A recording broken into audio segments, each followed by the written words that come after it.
कैसे हैं आप लोग। हमारे इस यूट्यूब चैनल में आप सभी का स्वागत है। यदि हमारे चैनल को लाइक सब्सक्राइब एंड कमेंट नहीं किए जल्दी से लाइक सब्सक्राइब एंड कमेंट कर दे ताकि जो भी नोटिफिकेशन हो वो आपके पास पहुंच सके।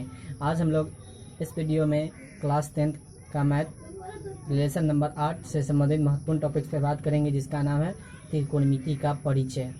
तो इस वीडियो में आज हम लोग त्रिकोणमिति से संबंधित महत्वपूर्ण कंसेप्ट के बारे में अध्ययन करेंगे। तो बच्चों, हम सबसे पहले देखेंगे त्रिकोणमिति के बारे में। इसके अंतर्गत हम सबसे पहले जानेंगे कोण। कोण को एंगल कहा जाता है। सबसे पहले जानेंगे कोण। तो मान लेते हैं एक रेखा है, इसको ए मान लिए, इसको बी, इसको सी मान लिए। तो जब दो रेखा एक दूसरे को एक बिंदु पर मिलती है तो कोण का निर्माण होता है। तो दो किरणों के बीच के झुकाव को कोण कहते हैं। मतलब इसके बीच जो कोण बनेगा तो इसके बीच का कोण हम मान लेते हैं थीटा। दो किरणों के बीच के झुकाव को कोण कहते हैं।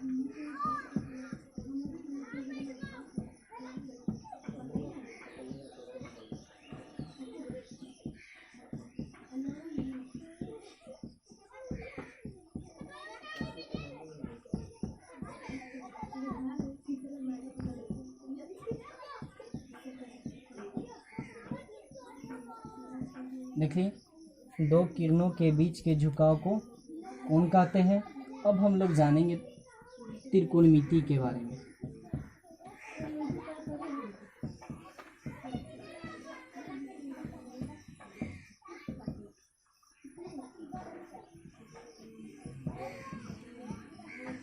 त्रिकोणमिति में यह तीन शब्द से मिलकर बना। पहला त्रि, एक आ जाएगा गोल, एक आ जाएगा मिति।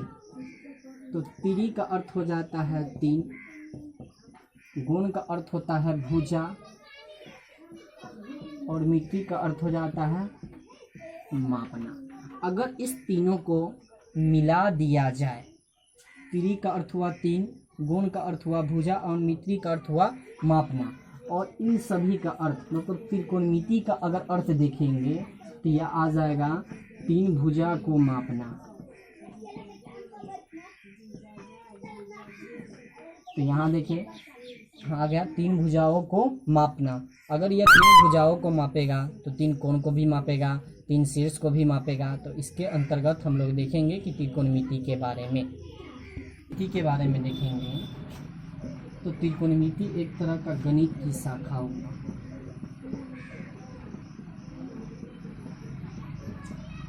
इसके अंतर्गत देखेंगे तीन कोण,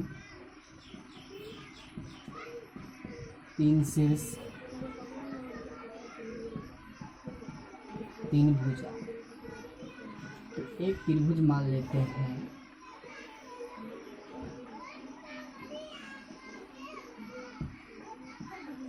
ए बी सी, और इसका रूप मान लेते हैं 90 डिग्री। तो गणित की वह शाखा जिसके अंतर्गत तीन कोण, तीन शीर्ष, तीन भुजा से संबंधित ज्ञानों के बारे में अध्ययन किया जाता है, उसे त्रिकोणमिति कहते हैं। तो इसमें तीन कोण क्या हुआ? कोण ए, कोण बी, कोण सी। भुजा देखेंगे ए बी, बी सी, ए सी। एक बार और देखेंगे कि त्रिकोणमिति किसे कहते हैं। तो गणित की वह शाखा जिसके अंतर्गत तीन कोण, तीन भुजा, तीन शीर्ष से संबंधित ज्ञान के बारे में अध्ययन किया जाता है, उसे हम त्रिकोणमिति कहते हैं। और त्रिकोणमिति का जनक J.F.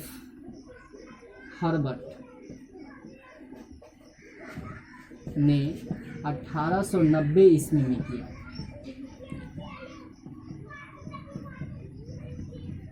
तो इतना तो देख लिया बच्चों। अब हम एक चीज और जानकारी प्राप्त करेंगे जिसका नाम होगा समकोण त्रिभुज।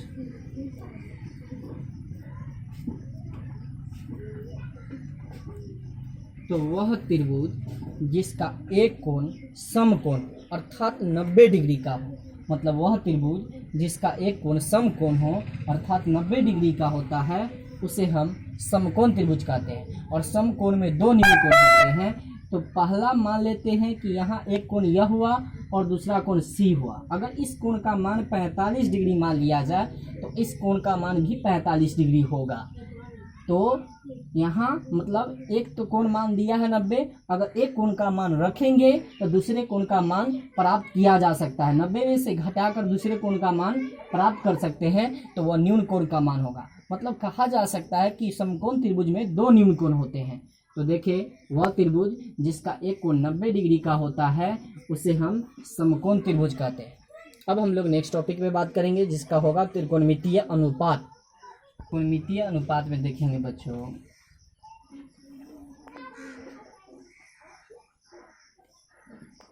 ए बी सी, इस कोण का मान 90 डिग्री मान लें। अगर 90 में से इस कोण का मान 30 रखेंगे तो इस कोण का मान आ जाएगा 60। इससे पहले हम जाने कि समकोण में दो न्यून कोण होते हैं। तो किसी समकोण त्रिभुज में न्यून कोण के सापेक्ष दो भुजा के अनुपात को त्रिकोणमितीय अनुपात कहते हैं। तो यहाँ देखेंगे किसी समकोण त्रिभुज में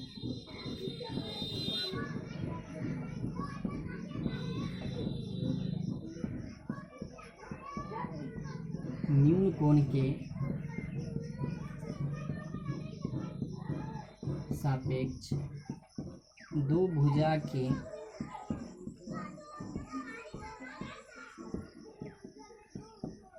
अनुपात को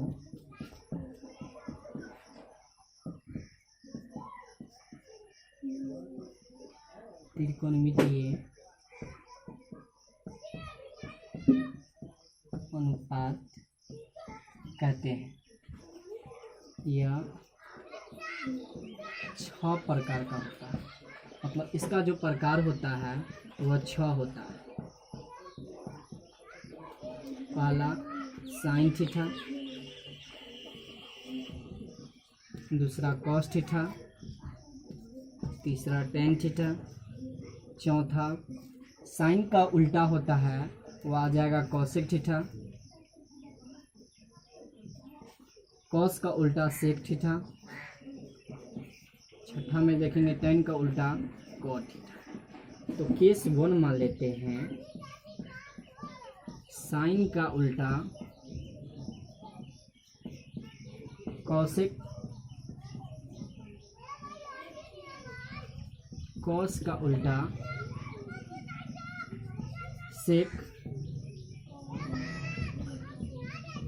टेन का उल्टा कॉट थीटा। अब हम तो यहाँ देख लिए कि त्रिकोणमितीय अनुपात को 6 भाग में बांटा होता है। साइन, कॉस, टेन, कॉसेक, सेक, कॉट। मतलब साइन का उल्टा कॉसेक, कॉस का उल्टा सेक और टेन का उल्टा कॉट आ गया। अब इसके अंतर्गत हम पाइथागोरस प्रमेय का उपयोग करके मान निकालेंगे लंब, आधार और कर्ण। लंब मतलब परपेंडिकुलर, कर्ण मतलब हाइपोटेनियस, आधार मतलब बेस। मतलब इस तीनों के बीच संबंध देखेंगे, रिलेशन देखेंगे। ए बी सी, इसको मान लेते हैं 90 डिग्री। अगर इस कोण को हम न्यून कोण के सापेक्ष थीटा माने तो कोण ए के दृष्टिकोण से देखेंगे, कोण ए के दृष्टिकोण से BC बराबर लंब होगा और इसके बगल वाली भुजा आधार होगा और इसके सामने वाली भुजा कर्ण होगा। तो यहाँ देखेंगे, चलेंगे त्रिभुज ABC में कोण ए के दृष्टिकोण से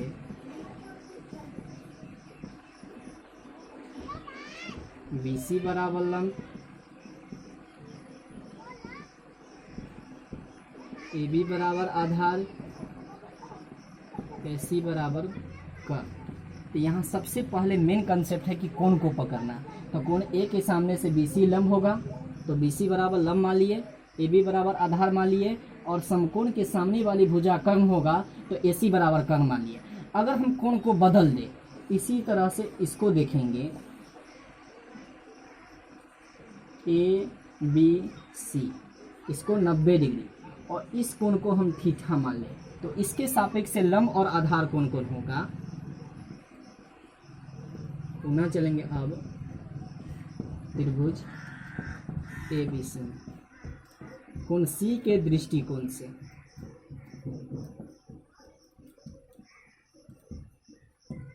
इसके सामने वाली भुजा लंब होगा, ए बी बराबर लंब, बी सी बराबर आधार होगा और ए सी बराबर कर्ण होगा। तो कोण के सामने इससे स्पष्ट पता चल गया कि लंब और आधार का मान आपस में अदला बदली होता और कर्ण का मान अपने जगह पर स्थित होगा। तो बच्चों हम लोग देख लीजिए कौन एक के दृष्टिकोण से कौन लंब होगा, कौन आधार होगा, कौन कर्ण होगा। कौन सी के भी दृष्टिकोण से देखें कि कौन लंब, कौन आधार और कौन कर्ण होगा।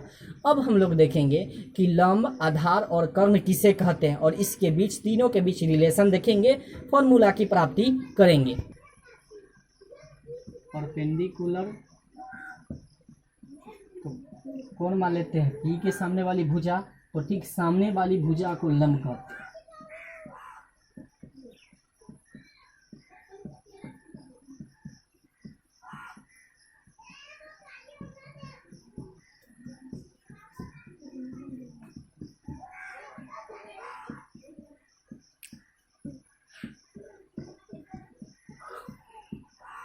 इसे पी से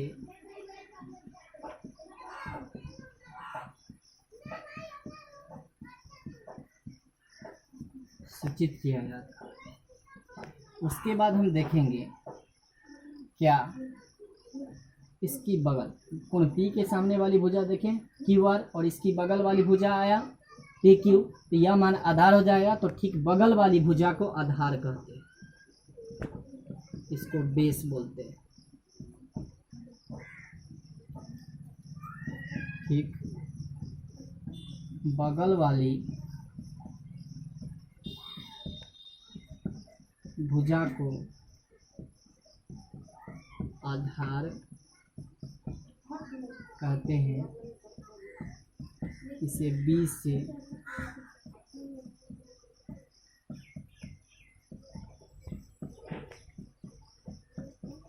सूचित किया जाता है। उसके बाद देखेंगे बच्चों कर्ण। कर्ण को हाइपोटेनियस कहा जाता है, HYPOTINEOUS। तो हाइपोटेनियस, तो यहाँ समकोण मतलब 90, तो समकोण के सामने वाली भुजा पी आर होगा, तो समकोण के सामने वाली भुजा को कर्ण कहते हैं। समकोण के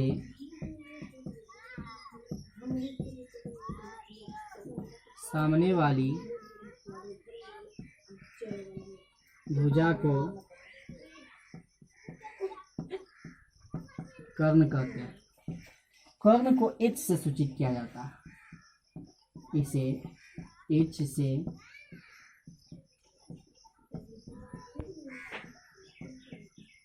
सूचित किया जाता है।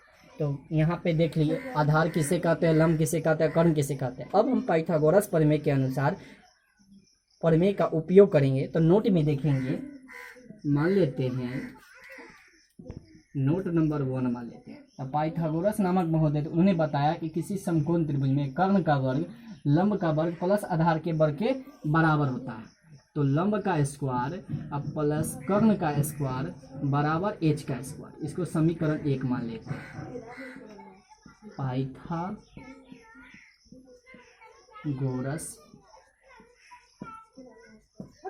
प्रमेय से, तो यहाँ कर्ण का स्क्वायर बराबर आया लंब का स्क्वायर प्लस आधार का स्क्वायर। यदि हम कर्ण बराबर निकालें मतलब H का मान, तो यह हो जाएगा रूट अंडर लंब का स्क्वायर प्लस आधार का स्क्वायर। अगर लंब का स्क्वायर मान निकाले तो कर्ण का स्क्वायर माइनस आधार का स्क्वायर, वर्ग कर रहा, वर्ग हटा देंगे तो रूट में चढ़ जाएगा। तो रूट अंडर कर्ण का स्क्वायर माइनस आधार का स्क्वायर। आधार स्क्वायर बराबर निकाले तो कर्ण का स्क्वायर माइनस लंब का स्क्वायर, मतलब यह प्लस कर रहा है यहाँ, तो उस तरफ भेज देंगे तो माइनस हो जाएगा। यह हो जाएगा b बराबर मतलब आधार बराबर कर्ण का स्क्वायर माइनस लंब का स्क्वायर। तो पाइथागोरस प्रमेय से देखें लंब स्क्वायर प्लस आधार स्क्वायर बराबर कर्ण का स्क्वायर। पाइथागोरस प्रमेय से तो कर्ण का स्क्वायर बराबर लंब का स्क्वायर प्लस आधार का स्क्वायर, वर्ग कर रहा है, वर्ग हटा दे तो यह मान रूट में हो गया। इसी तरह इस सब का मान निकाले, लंब का स्क्वायर प्लस आधार का स्क्वायर, यहाँ लंब और आधार का मान आया, इसका मान इतना आ गया। अब हम बच्चों हम लोग देखेंगे कि त्रिकोणमितीय अनुपात को जो 6 भाग में बांटा गया है उसके लिए सूत्र की प्राप्ति करेंगे। तो 6 सूत्र के लिए प्राप्ति के लिए एक ट्रिक है जिसका नाम है लाल बटे काका। लाल बटे काका के सहायता से हम लोग त्रिकोणमितीय अनुपात के sine cos tan cosec sec cot बराबर फार्मूला कितना होता है उसके लिए हम मान निकाल सकते हैं, उसके लिए सूत्र की प्राप्ति कर सकते हैं। तो देखेंगे कि कैसे प्राप्ति करते हैं। चलिए तो देखेंगे बच्चों, त्रिभुज ए बी सी में तो इस कोण को मान लेते हैं थीटा। तो थीटा के सामने वाली भुजा लंब, इसको P से सूचित कर दिए, इसकी बगल वाली भुजा इसको B से सूचित कर दिए, और समकोण के सामने वाली भुजा कर्ण इसको H से सूचित कर दिए। तो PBH आ गया। अब त्रिकोणमितीय अनुपात के लिए सूत्र मतलब 6 मान के निकालने का सूत्र लाल बटा काका। लाल मतलब L मतलब लंब और K मतलब कर्ण। लंब बटा कर्ण आए उसको साइन के अंतर्गत रखेंगे। A मतलब आधार, K मतलब कर्ण। आधार बटा कर्ण आएगा उसको कॉस के अंतर्गत रखेंगे। L मतलब लंब और A मतलब आधार। लंब बटा जो आधार मान आएगा उसको टेन के अंतर्गत है, और इस तीनों को उल्टा कर देंगे तो 6 मान आ जाएगा। तो L मतलब लंब, K मतलब कर्ण और L मतलब लंब, तो कर्ण बटा लंब कौसे का मान, K मतलब कर्ण और A मतलब आधार। कर्ण बटा आधार जो आएगा वह आएगा सेक का मान। A मतलब आधार, L मतलब लंब, लंब आधार बटा लंब जो आएगा वह कॉट का मान। तो देखिए इसके लिए कैसे चलेंगे। तो सबसे पहले देखेंगे साइन थीटा मतलब साइन थीटा मतलब साइन A का मान। यह मान आता है लंब बटा कर्ण, लंब बटा कर्ण बराबर P बटा H। यह इक्वल होगा BC बटा AC के। उसके बाद देखेंगे cos थीटा बराबर आधार बटा कर्ण, आधार मतलब B, कर्ण मतलब H। यह मान होगा AB बटा AC का। tan थीटा देखेंगे, यह मान हो जाएगा लंब बटा आधार,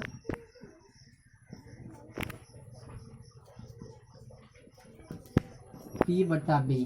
यह मान हो जाएगा BC बटा AB का। अब इस तीनों पार्ट को उल्टा कर देंगे तो 6 मान का निकला। कौशिक का साइन का उल्टा होता है कौशिक, तो कौशिक थीटा बराबर आ जाएगा कर्ण बटा लंब।